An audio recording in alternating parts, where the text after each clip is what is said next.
11 de la mañana, 46 minutos. Dios mío, cómo se nos va la mañana, cómo se nos va el tiempo. Todo es culpa tuya, Romero. Podemos adelantar todo que por enésima vez no vamos a terminar horario. No vamos a terminar a horario. Raro sería que terminemos a horario. La temperatura actual 8 grados, la sensación térmica 6 grados 1, la humedad 60%, presión atmosférica 960,6, medida en hectopascales. Se registra viento del sector sur a razón de 11 kilómetros por hora, visibilidad óptima, 15 kilómetros. Bien, tenemos ya a nuestra segunda invitada, es periodista, Elia, se llama Natalia Caballero Scarpita. ¿Cómo le va? Buenos días. ¿Cómo andas? Todo bien. Pensé que me iba a decir el chiste de Diario Huarpe, Escarchita, me No. Qué malos que eran. Pensé que me iba, Qué malos que eran. me iba a tirar esa. No hay nadie que sea bueno que haya pasado por ahí. Y no sé. No, buena gente. Hay gente buena. Bueno, Nati, ¿cómo empezó todo? Yo les quería contar un poco cómo empezó mi gusto por la política. Que es una sección en la que vengo trabajando desde hace bastante tiempo, que se dio, diría casi casualmente. Empezó en Diario Huarpe y después, bueno, seguí en Tiempo de San Juan, donde estoy trabajando ya desde hace 12 años. Y el gusto de la política se la debo principalmente a 3 hombres, 3 personas importantes en mi vida. 2 son mis abuelos. Mi abuelo Vicente Scarpita era hijo de un excombatiente, un combatiente de la Primera Guerra Mundial, con una cabeza en su casa pro Mussolini, y él cambió absolutamente. Llegó a Argentina en el año 1925 y se hizo del PC, del Partido Comunista. Era una persona muy militante. La verdad que lo veía hacer un montón de cosas, convencido por sus ideas, convencido en todo sentido, un tipo que vendía libros para financiar el partido, que caminaba con los zapatos destruidos con diario adentro para tratar de ayudar a los camaradas. Crecí en una casa en donde se jugaba al ajedrez y venía Patricio Echegaray y escuchabas charlas, la verdad que impresionantes, con 8, 10 años yo. Mi abuelo fue candidato muchísimas veces, fue candidato a senador, fue candidato a diputado nacional. Claramente el partido no sacaba muchos votos, pero él estaba muy convencido y la verdad. Pero había mucha presencia militante ahí. Muchísima. Y dicho sea de paso, cuando yo tenía 8 años, mi abuelo me regaló el Manifiesto Comunista. O sea, era muy pequeña y ese fue. ¿Con 8 años? ¿Lo leíste con 8 años? Mi primer libro. Andaba con la plusvalía ahí todo el tiempo. Otros andaban con la Villiquen. A mí me regalaban eso. Manifiesto Comunista. Sí. Me regalaban eso. Ese abuelo, por un lado, se postuló. Bueno, una elección que recuerdo mucho es la elección del 95, en donde él se postuló para diputado nacional, si no me equivoco, y la esposa no lo votó, porque la esposa no lo votó. No lo votó. Mi abuela era muy peronista, no lo votó. Le dijo: lo siento, Vicente, no puedo traicionar.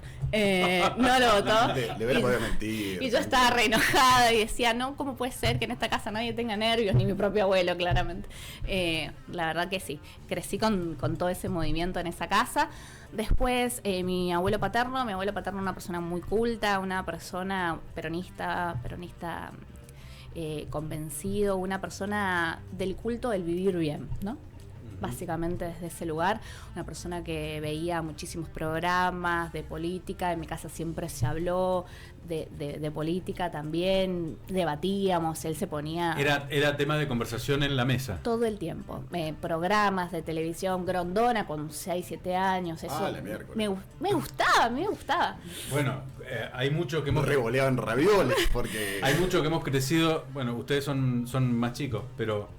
Cuando yo era niño, perdón que sea autorreferencial con esto, estaba el programa Tiempo Nuevo de Mariano Grondona con Bernardo Neustadt.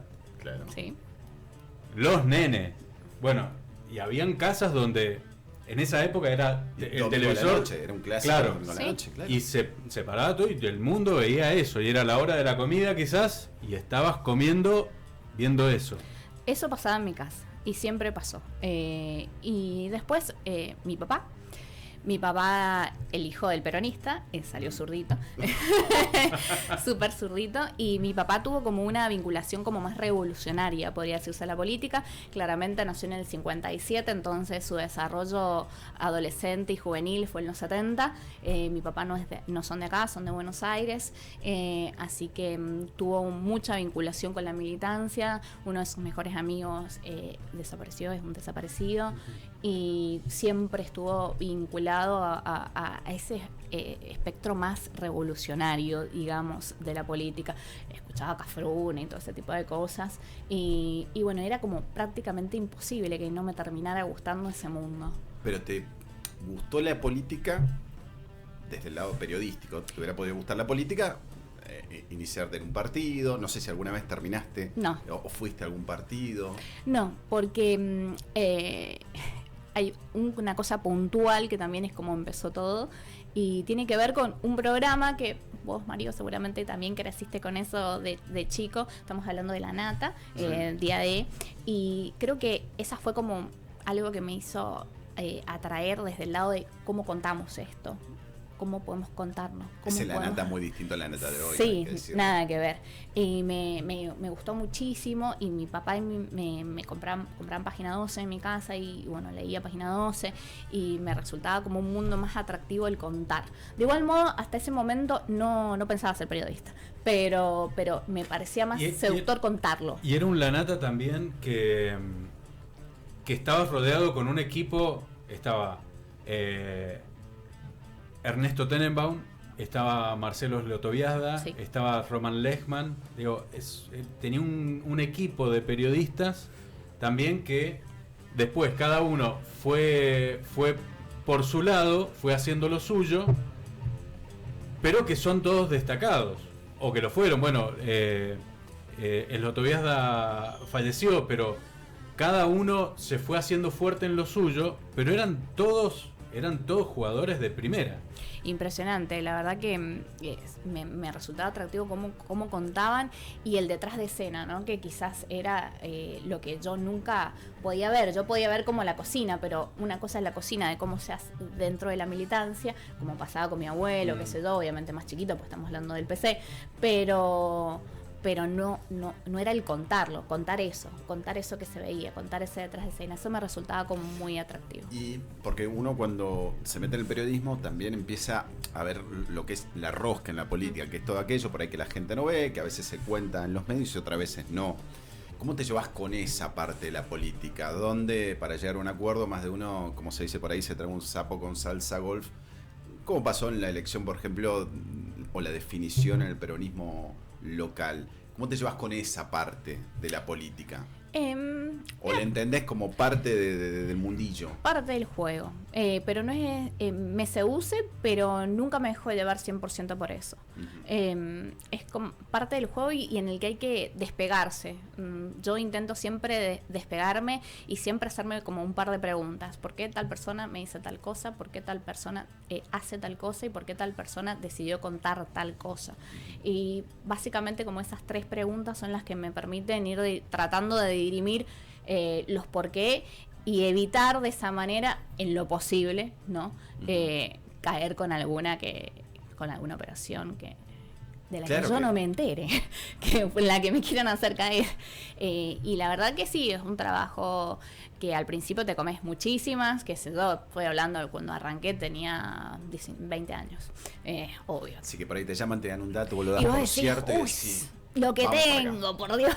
Y bueno, y de repente te comes una que no está nada buena.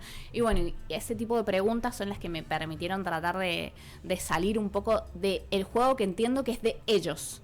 Eso también es algo que me parece importante en términos periodísticos. Entender que el juego es de ellos, y que yo elijo qué voy a contar y cómo lo voy a contar. Porque el juego no participo yo. Yo solamente soy una persona que cuenta, o que interpreta, o que analiza, pero no es mi juego. Yo no soy parte de la política. Y en estos tiempos donde se busca demonizar la política, digo, tenemos un presidente donde la política la desprecia. ¿Cómo te llevas con eso? Es bastante contradictorio.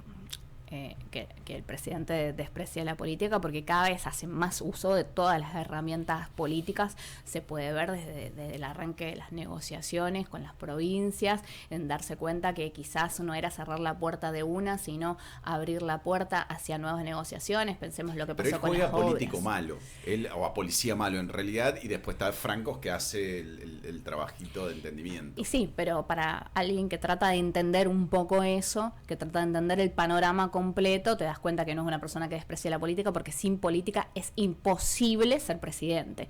Es imposible sacar una ley si Francos no hubiera hecho eso, y obviamente que hay una autorización del juego político ahí para que termine sucediendo esa negociación.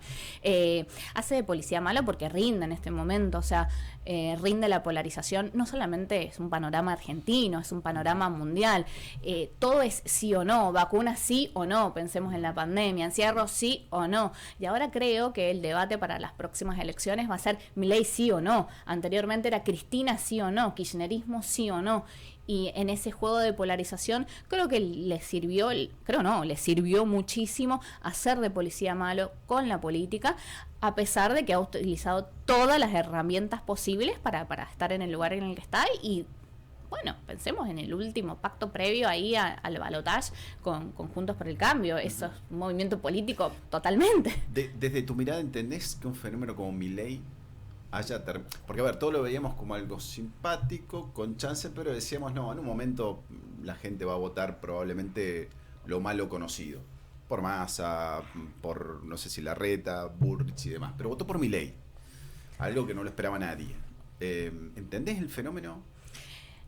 Se entiende con el diario del lunes, quizás. En el medio de la vorágine yo pensaba exactamente lo mismo que vos.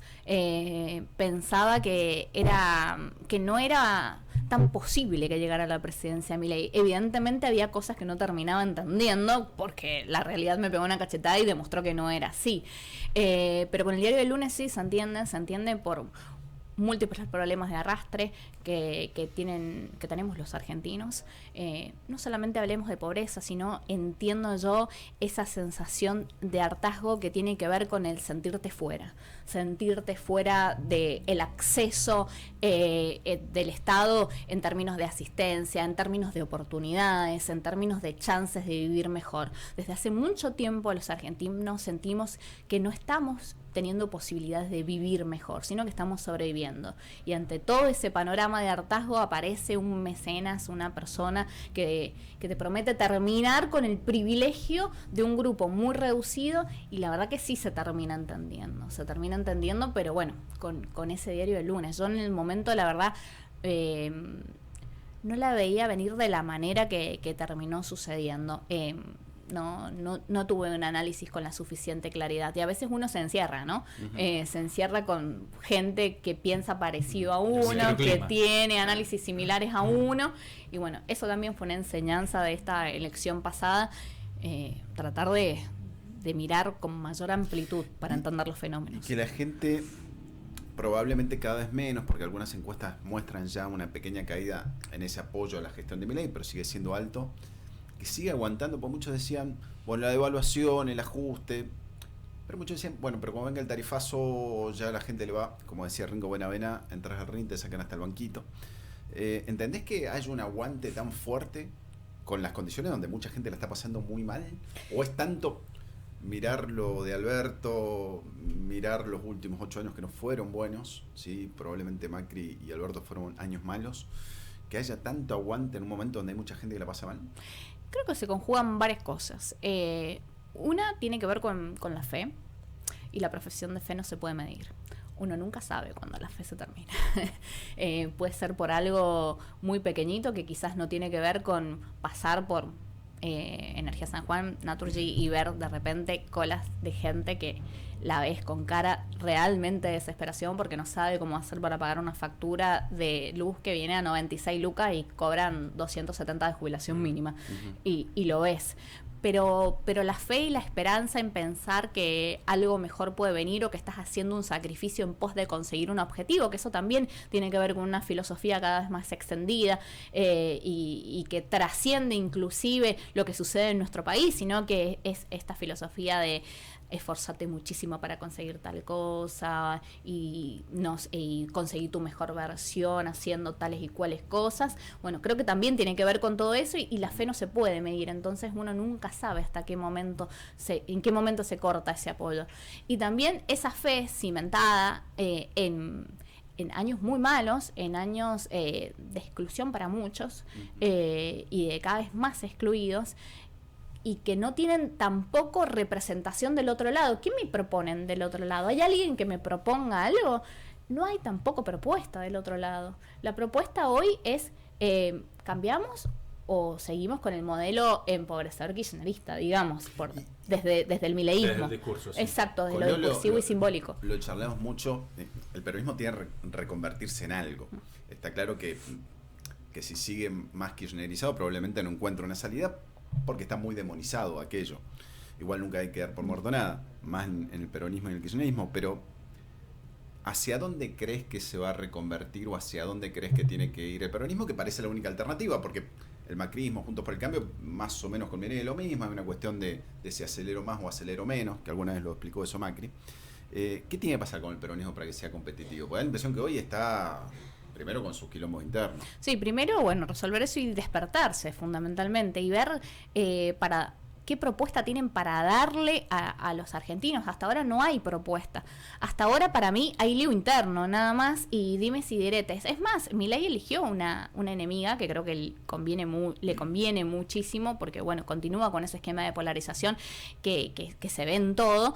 La eligió Cristina, la elige a Cristina, la sigue eligiendo a Cristina, porque yo creo que la elige a Cristina porque tiene menos chances competitivas. Tampoco es levantar otra persona, alguno nuevo, y elegirlo como enemigo. ¿Por qué no elige a Axel, por ejemplo, como enemigo en esta instancia? A Axel en algún punto lo está eligiendo desde el momento en que le saca inversiones en la provincia de Buenos Aires, y que hay una suerte de ahorcamiento económico muy fuerte a la provincia de Buenos Aires. En este momento Nación le está debiendo 2 billones a la provincia de Buenos Aires. Eso son recursos fundamentales para poder llevar adelante la gestión de una provincia.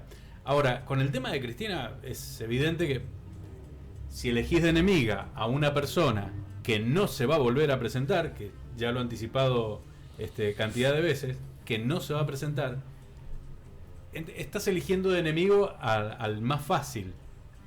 ¿Vos pensás? Para pegarle. Para pegarle sí, porque no es alguien que vas a enfrentar en una elección. Es alguien que le va a sumar un caudal de votos a otro candidato. Sí, pero simbólicamente Cristina significa muchísimo. Simbólicamente sí. Para este país en todos los sentidos, para bien y para mal. Digo, en términos de competencia electoral, no es una persona que vaya a aparecer en una boleta. No, pero sí representaciones. Por eso, caudal electoral sí. Pero sí representaciones de Cristina. Entonces, para mí, implica lo mismo.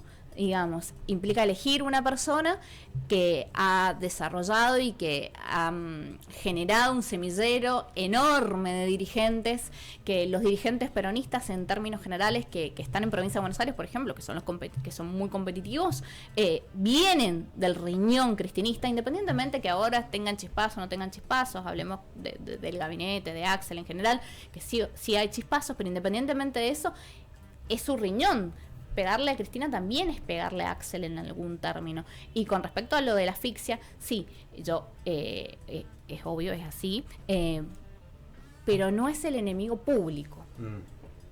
Y en términos de representación pública, Milei entiende el juego desde otro lugar, y por eso creo yo que la elige a Cristina, por todo esto que representa, ¿no? Hay una cuestión marcada, me parece. Y es que Milei lo que hizo fue, antes nos quejábamos de la grieta, y lo que hizo fue profundizarla mucho más. Ahora es, o estás conmigo, o sos de las fuerzas del mal, ¿no? Es así de simple. Como contrincante, les resulta mucho más, les rinde mucho más la figura de Cristina también. Porque Axel, tiene otro temperamento, tiene otra imagen, tiene imagen positiva importante, por algo religió en Provincia de Buenos Aires, con una diferencia abrumadora. Entonces, como sigue siendo mucha mayor la resistencia a Cristina que a Axel en su territorio, bueno, le resulta mucho más redituable, digamos, en términos políticos. Es una figura más de profundización de grieta, porque Cristina representa todo eso en el terreno simbólico, representa al peronismo para la gente, digo, para la gente en general. No hablemos del que sabe de peronismo y que sabe cómo dividir el peronismo y qué sé yo y qué sé cuánto, no. Para la gente en general, kirchnerismo, peronismo es prácticamente lo mismo en la calle, el que no milita, el que no le interesa la política. Y ese mismo esquema que ha seguido Milei es el que se sigue en el mundo entero. Miremos la elección ahora, por ejemplo, en Estados Unidos, con Donald Trump y Kamala Harris, inclusive hasta la decisión que tuvieron que tomar, ¿no? Los demócratas sacando a Biden porque estaba rindiendo muy mal, claramente. Y es la misma polarización que se vive en Estados Unidos, la que nosotros vivimos. Y esta misma polarización que nosotros vivimos es la que se vive en todo el mundo.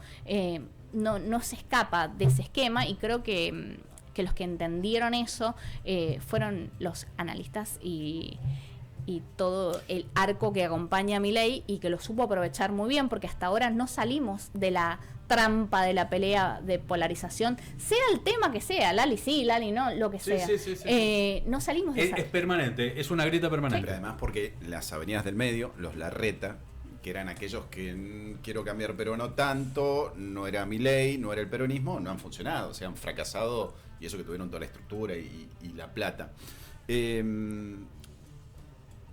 Hablemos de nombres propios del peronismo a nivel nacional. Massa, no sé si va a querer volver a competir, pero bueno, es alguien que puede ser. Axel Kicillof, tranquilamente. Algunos ven a Santoro, para mí es un fenómeno porteño, pero bueno, habrá que ver. Y de ahí, ¿quién más? Que veas, que digas, che, por ahí hay que prestar atención. Moreno parece también ser alguien que quiere. Yo siento que quizás hay alguna oportunidad también para... Puede haber, capaz que no la hay, pero puede haber una oportunidad para este peronismo cordobés, con algunos dirigentes en particular. No me refiero a Schiaretti específicamente, sino me refiero como todo un grupo de mucha rosca que conoce muy bien la política, y siento que quizás tienen una chance allí. Estamos hablando de un peronismo más de derecha.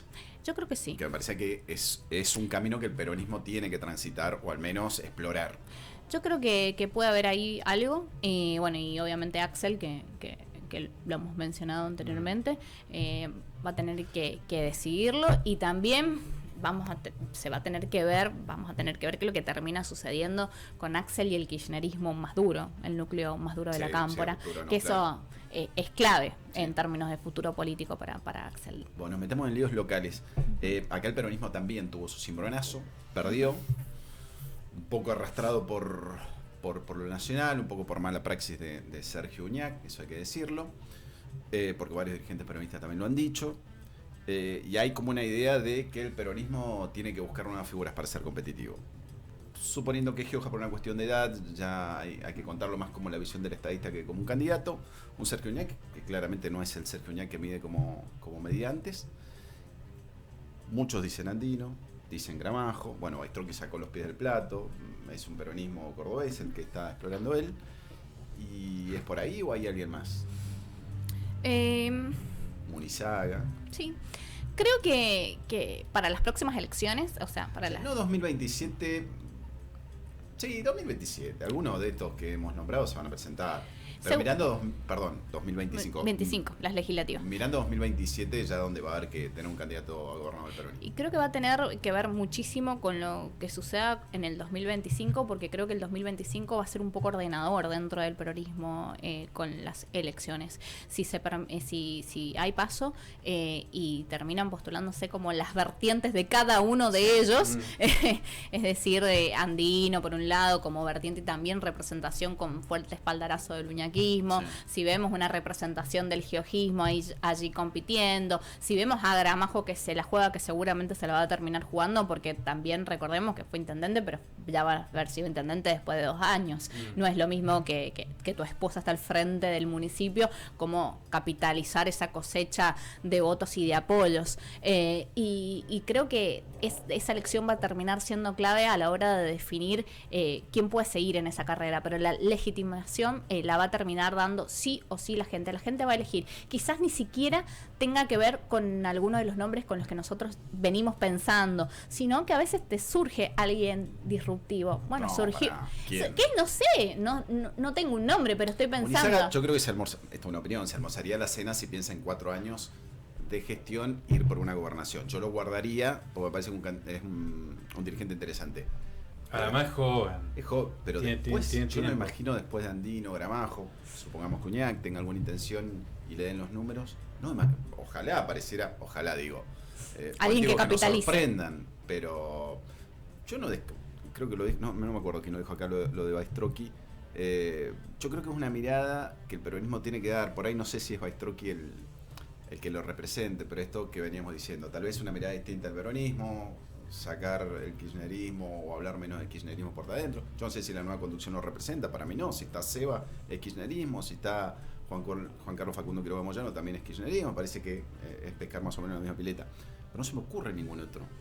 Y no sé, puede surgir, qué sé yo, han surgido personas así que han nacido con un apoyo general. No estoy queriendo decir que sea alguien que no haya hecho política bajo ningún punto de vista. Algún dirigente que de repente tenga como esa varita de la representación por parte de la gente. Me parece que puede suceder. No se me ocurre un nombre en este momento, pero creo que puede haber algo de eso. Y Munizaga no creo que sea para las próximas elecciones, para el 2027. Me parece, sería apresurado. Además, cimentar Rawson y lograr consolidar un apoyo de un departamento como Rawson es clave para él, y para una elección en vistas a futuro es muy importante consolidar lo que termina siendo en el departamento. Además de ser un dirigente muy interesante, también tengamos en cuenta que partió de la vara más baja posible habida y por haber en el departamento. Obviamente ahora en el camino se verá cómo termina resolviendo en términos de gestión y políticos. Además hay que resolver todo el quilombo que recibió. Sí, obvio. Pero era más fácil que se note. Y sí, cualquier cosa buena que se note. Pero digo, para mejorarle la vida al vecino de Rawson con el quilombo que recibió, más allá de lo administrativo, más allá del... Digo, no sé si lo haces en 4... No sé si te alcanzan los 4 años para hacerlo. A ver, recogerle las ramas que estaban hace 5 meses. Ahí ya al vecino le dijo, che, mira, vino a hacer algo. Y además me parece que también un poco la gente entiende, debido al recorte y al ajuste, que la demanda no puede ser exactamente igual que la que era antes. Creo que hay como un poquito más de me conformo con un poco menos por el momento. No sé si durará mucho esto, pero... Al momento del reclamo no sé si se tiene muy en cuenta. No sé, yo he escuchado y he hablado con varios dirigentes, con varios intendentes que pero digo del vecino. No, sí, ellos me dicen que el vecino últimamente se está conformando con que le saquen la basura y le pongan la luz. No está pidiendo mucho más. Bueno, el modelo que tanto criticó el peronismo. Y sí. Porque el modelo de que la luz esté encendida y que sea luz blanca, que esté la basura recogida, la calle limpia, más el modelo reguista de Santa Lucía, de Rivadavia, lo está haciendo en Capital, que el peronismo decía, no. Bueno, ahora no hay plata tampoco para hacer mucho más, o sea... Bueno, probablemente que un poco se han forzado por eso, pero me parece que el vecino quiere que le solucionen los problemas domésticos y por ahí el peronismo tendrá que ir por ahí. Haces política en un gobierno, el provincial, donde comunicar sobre acciones es complejo, porque no hablan todos, porque está todo muy acotado. ¿Cómo te llevas con eso? La verdad, he aprendido a tratar de manejarme en ese sentido. En términos personales, y ahora yo te hago un análisis un poco Sí. más general, pero en términos personales debo decir que a lo largo de estos años que vengo haciendo periodismo, como que he logrado cimentar fuentes de distintos lugares. Claramente que no es, la mayor parte no son en ON, entonces, pero bueno, termino accediendo Sí. a cierta información gracias a esa sinergia que se ha dado con las fuentes a lo largo de muchos años. Y bueno, que pueden confiar en mí, yo puedo confiar en ellos. ¿Lo entendés como un estilo? Para mí sí es un estilo, tampoco hay mucho que contar para mí últimamente, o sea, ¿qué vas a contar? No sé si está bueno someterte a que te peguen un sopapo por faltas en algunos casos ajenas, digamos. Si no tenés plata, ¿qué obra vas a contar? ¿Qué obra vas a comunicar? ¿Qué vas a decir? En términos de resolución de paritarias, por ejemplo, bueno, hay aumentos definidos que no tienen absolutamente nada que ver con las reuniones paritarias y los incrementos que se daban el año pasado, y no sé cuánto más puedes comunicar. Yo entiendo que es un estilo, es una forma de hacer política que responde a la forma con la que ha hecho política sí, siempre Orrego en su gestión en Santa Lucía. No es muy diferente de lo que sucedía allí en términos comunicacionales. La verdad, no esperaba nada muy distinto, quizás. No es que yo esperaba que hablen todos los funcionarios, poder acceder fácilmente a la información pública en el sentido de que se posicionen frente a un micrófono y te lo cuenten. No pensaba que iba a suceder eso, o sea, es como que no me sorprendió lo que terminó sucediendo. ¿Se rodeó bien, crees, Orrego? Sí, creo que sí. Gente toda muy de él, sacando a Gustavo Fernández que viene de Dignidad Ciudadana, toda gente muy de él. Creo que ese es el fuerte en términos de visión orreísta, haber continuado de la misma manera que viene haciendo política desde siempre, con gente así, exactamente como vos lo describís, de su riñón, en la que él confía mucho, y eligiendo esos funcionarios hasta inclusive de perfil un poco más bajo, de perfil bastante más bajo que los que nos teníamos acostumbrados en anteriores gobiernos. De igual modo, durante el gobierno de Uñac tampoco hablaban todos. No, es verdad, hablaban 2 o 3. Tampoco hablaban todos. Y es más, recuerdo haber escuchado muchos periodistas y también en términos dirigenciales para adentro del peronismo decir, no se rodeó de un gabinete que pudiera poner la cara por él ante cuestiones picantes y fuertes. Fue así durante el gobierno de Sergio Uñac. Quizás en el gobierno de Gioja no era tan así porque había como muchas representaciones como de gente muy picante. Pensemos en el Estrada que podía hablar no solamente de obras sino políticamente. Sí. Pensemos también en el Paco Alcoba, pensemos en Emilio Fernández. Era un gabinete de gente picante. Que así todo Gioja debió recurrir a Uñac, que los números le daban, para posicionar a alguien que de los propios no tuvo. No le alcanzaba a Lima. ¿Vos decís que no le alcanzaba? Para mí Gioja podría haber elegido el que quisiera en ese momento. Está bien. Y si Uñac iba por fuera, era un problema. Era arriesgar. No. Probablemente no iba por fuera Uñac, pero le puso a Lima. Me parece que con Uñac pasó lo mismo. Dentro de ese equipo había gente.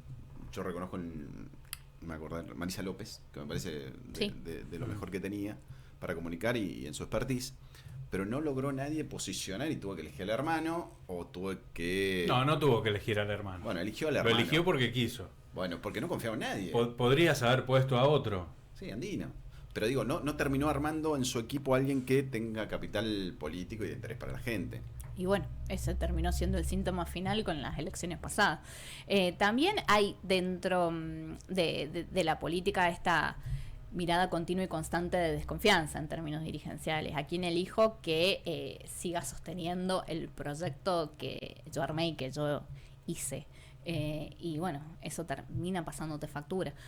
Si la elección pasada creo que fue un cúmulo de todas esas cosas. Finalmente coronado con la mala elección del candidato para competir en las elecciones pasadas, ¿no? Pero terminó pasando un poco factura eso. ¿Y a Orrego le ves gente que lo rodea con posibilidad de sucederlo? Yo imagino a Fabián Martín, claramente tiene sus aspiraciones, además viene de ser 2 veces intendente,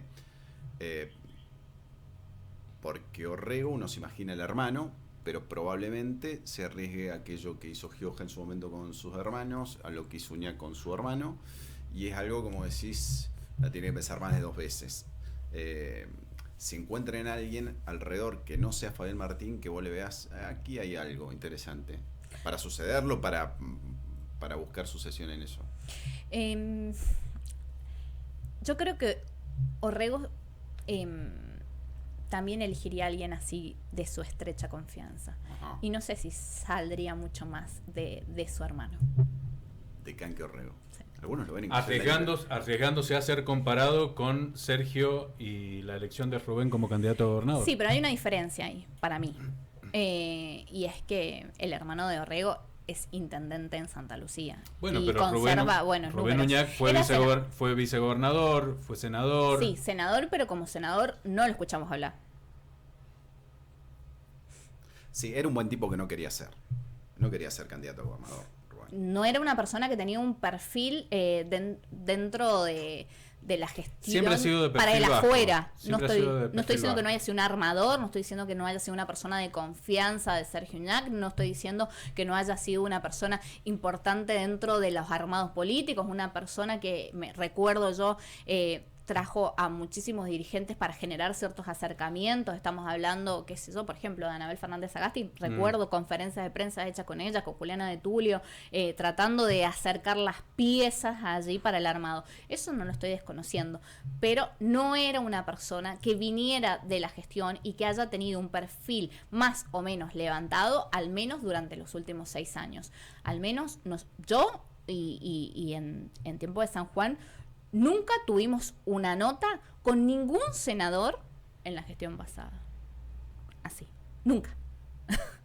No, pero aparte me parece que Rubén no quería ser, digamos, no quería ser, no le quedó otra porque, bueno, el peronismo un poco impone algunas cosas.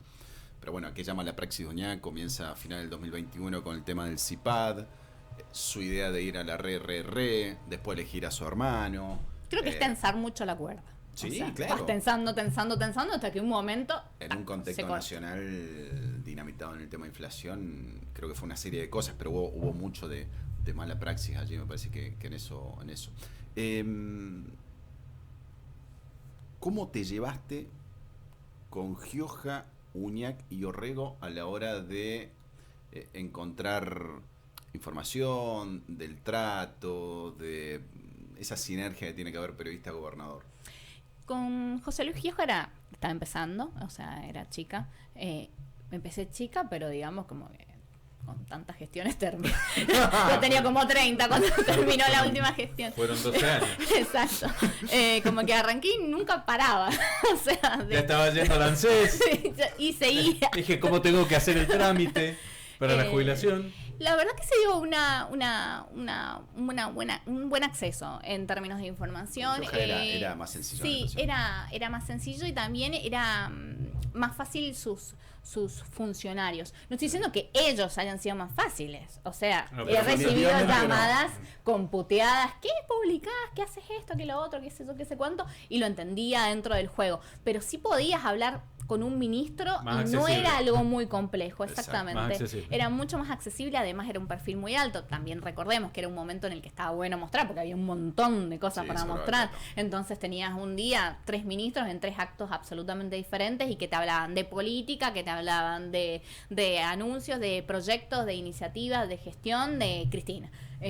Tenías como todo ese panorama y esa cocina que se daba y que estaba buena y que te permitía un acceso de información bastante amplio. Y también siento que en términos comunicacionales se entendió que había ciertas cosas en las que podías así como tensar más la cuerda sin recibir llamados incómodos. O sea, Y era una comunicación más rústica, menos... había era otro también, tipo. eso también hay que entenderlo, también no había no tenía la misma influencia en las redes sociales ni nada de eso. Eso totalmente. también había que entenderlo. Dicho sea de paso, parece que fuera la prehistoria, pero cuando empecé a hacer política te llegaban por fax las actividades. Y no hace tantísimo, o sea, no es que han pasado 50 años. Como novedad se incorporó el mail. Exacto. Como novedad se incorporó. Te decían, pasame tu mail para ponerte en el grupo y vos decías, abrías el mail y decías, el Hotmail en ese momento, Sí. decía, Todos tenemos uno. wow, me empezaron a mandar actividades, Sí. no tengo que llamar más para preguntar. O te llamaban por teléfono en la mañana al lugar en donde vos laburabas y te decían 9:30 tal cosa, 8:30 tal cosa. Claro. Era diferente. Y también se daba y se prestaba para una comunicación un tanto más rústica porque había menos complejidades con las cuales pelear. Después, durante el uñaquismo, la verdad que no fue igual de fácil que durante el geojismo. Había gente más compleja para acceder a información más difícil para...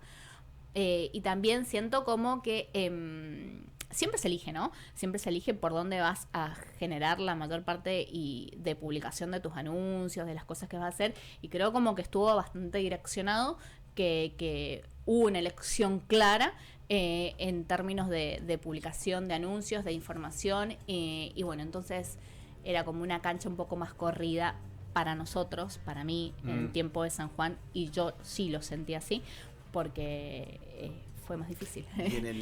¿Y ahora con Orrego? Y ahora con Orrego no es fácil, pero creo que en off es hasta más la información a la que puedo acceder que durante el uñaqui. Con el manejo de los off y con el manejo de esas fuentes. El acceso a la información pública sigue siendo compleja, digamos. No es exactamente... nunca más volvió a ser como durante el geojismo.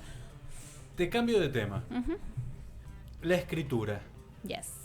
Sos una persona que sos de practicar mucho el hábito de la escritura, que sos de sumergirte mucho en ese mundo que no es para cualquiera, que incluso publicás también muchas de esas cosas que tienen que ver con historias, que tienen que ver... ¿Cómo nace eso en vos? Me encanta leer desde siempre. Desde el Manifiesto Comunista. Desde los 8 años. Empecé difícil. No, me gusta mucho leer. Siempre he sido... quizás porque fui hija única durante mucho tiempo, después nació mi hermano, pero y vivía en el campo y no tenía ni un amigo. ¿Dónde? Vivía en Alto de Sierra. Era la única manera de acceder como a ciertos mundos a través de la lectura, y bueno, y así me la fomentaron también en mi casa desde muy chica. Siempre me pareció hermoso el hábito de la escritura y de poder expresarme a través de los textos. Es más, siento que no digo que sea buena, pero siento que es donde soy mejor. O sea, la oralidad es algo que me cuesta bastante. No me resulta sencillo. No me resulta sencillo salir en la televisión. No me resulta sencillo estar sentada acá. ¿Pero por qué? Porque sos muy autocrítica. Sí, soy tremenda. ¿Pero qué es lo que ves que no te gusta o qué es lo que escuchas que no? Tremenda. Siento que soy una persona de una inteligencia más lenta que rápida. O sea, como que tengo que cocinar más las cosas adentro de la cabeza para poder decirlas. Entonces, obviamente que la oralidad no te impide un poco estar haciendo 5 minutos de silencio para tratar de decir, uy, tengo que conectar tal idea con tal idea. Siento que soy de esa clase de inteligencia un tanto más lenta de cocción, entonces me resulta mucho más fácil escribir. Me resulta mucho más fácil escribir porque claramente te da esos tiempos y ese manejo de tiempos. Además te permite la revisión, la relectura. Y a veces ponele, que escribo poesía, no te voy a decir lo del diario, escribo poesía. Sí. Y bueno, y yo escribo poesía y un día te escribo 2 versos y a los 7 días los corrijo 2 palabras. Y así. Y una misma poesía puede tener 50 reversiones, digamos. Está ese juego, esa posibilidad. Y en el diario, obviamente que no tengo 50 días, pero también está esa posibilidad. Y soy como, cuando tengo que escribir algo que no es para el ya, sino que puedo escribir algo que pueda cocinar un poco más, que pueda pensarlo, que pueda prepararlo, que me conmueva, que eso es lo que más siempre trato de buscar, algo que me conmueva. Demoro bastante. Puedo corregir 50 veces algo. ¿Y tenés ganas de darle forma de libro, de algo, aquellas cosas que escribís sueltas? Poesías, no sé. Me encantaría, pero imagínate cuando termine de gustarme algo, no sé cuándo irá a ser, capaz que cumpla 70 años y me termine de gustar algo, capaz que nunca me termine de gustar algo. Mi mejor editor en eso es Leonardo Ponis, mi esposo. Él es mi editor y él me anima, me dice, publicá, hace esto, qué sé yo, qué sé cuánto. Y yo lo siento como una voz autorizada, claramente, porque es una persona que escribe muy bien, aunque nunca haya mostrado nada de lo que escribe, pero escribe muy bien, escribió novelas, las quemó claramente. Y bueno, y siento como que ahí él me impulsa, pero me cuesta que algo me termine gustando. Soy terrible, ponele, yo me veo en la televisión, me llevo a mi casa y me miro. Qué desastre esto, ¿no? Pero a ver, algo que con lo estético, con la voz, con la forma y la pregunta, la redacción de... Nada me termina conformando. Una pesada. Nada me termina conformando. Con la escritura me pasa un poco distinto porque siento que me puedo mover un poco mejor. Sí, o sea, entonces al sentir que me puedo mover un poco mejor es como soy menos soy menos golpeadora conmigo misma en ese sentido. Como que me autoflagelo menos. Pero en general soy una persona demasiado perfeccionista, pero me encantaría poder encontrarle esa vehiculización a lo que escribo y alguna vez publicar un libro que tenga que ver más con ficciones, ¿no? Con ficciones. Sí, con ficciones. Hay una pregunta que le hacemos a casi todos los periodistas que vienen acá es, supongamos que tengas el presupuesto, el apoyo, ¿qué te gustaría hacer en el periodismo? Supongo que no tiene que ser rentable, nada. Algo qué hermoso. Algo que digas, libre, total. me ponen toda la plata para hacer algo que me gusta hacer. Tomás, tirala, así. Gastala. Quisiera hacer una historia que creo que la voy a hacer, lo mismo les digo. Una historia muy chiquitita, pero a mí me gusta, me resulta muy atractiva. De un artista que vino en San Juan, un pintor en la década del 40, 45, y que hizo 25 retratos a 25 damas de sociedad de San Juan, todas con una particularidad, se fue y nunca más nadie supo de él. ¿Querés tener el tiempo, el presupuesto para? Y sí, imagínate, tengo que rastrear 25 retratos a ver si no los es tan encuentro. Caro. Hay gente que acá propone cosas maravillosas. No. Me gustan esas historias pequeñas. Que muchas veces el periodismo el día a día te las pide, claro. Me gustan esas historias chiquitas. Me conmueve mucho el personaje. Me conmueve el verdulero que me cuenta cómo se levanta todos los días a las 4 de la mañana. Y siento que quisiera dejar de hacer periodismo el día que no me suceda eso, que no me conmueva una historia, que no me conmueva la realidad, que no me conmueva algo que sucede, alguien que dice algo en particular en algún momento y que despierta en mí una sensibilidad como que me dice, esto hay que contarlo, sí o sí, o sea, no puedo no contarlo. Y esa es la llama que a mí hace que me siga gustando el periodismo todo el tiempo, independientemente de la política y todo eso, pero tiene que ver con eso de decir, hay que retratar a esto, hay que darle forma. ¿Y por qué? Porque me conmueve y porque siento que responde una pregunta que quizás anda por allí solapada y que hay que hacerlo. Que es eso, el año pasado tuvimos la oportunidad de hacer el documental 1983 con los chicos y la verdad que yo sentía que había que responder una pregunta y era tanta la pasión para poder hacerlo que los contagiamos todo el equipo, nos juntábamos sábado, domingo, a ver todas las entrevistas, porque las entrevistas duraron 2 horas y media, 3 horas, todas las que hicimos. Cómo cortamos esto, cómo tratamos de hacer esto mejor, cómo tratamos de generar un guión que sea lo más atractivo posible. Y a lo que voy es esa pasión, ese deseo de contar algo. Bueno, eso es lo que me hace ser periodista y el día que lo pierda, la verdad me gustaría dedicarme a otra cosa, no sé. No tengo drama. Muchas gracias por haber venido. No, por favor, gracias a ustedes. Muchas gracias. Gracias. Nosotros hacemos una breve pausa y ya volvemos para el cierre de Argentinos de Bien.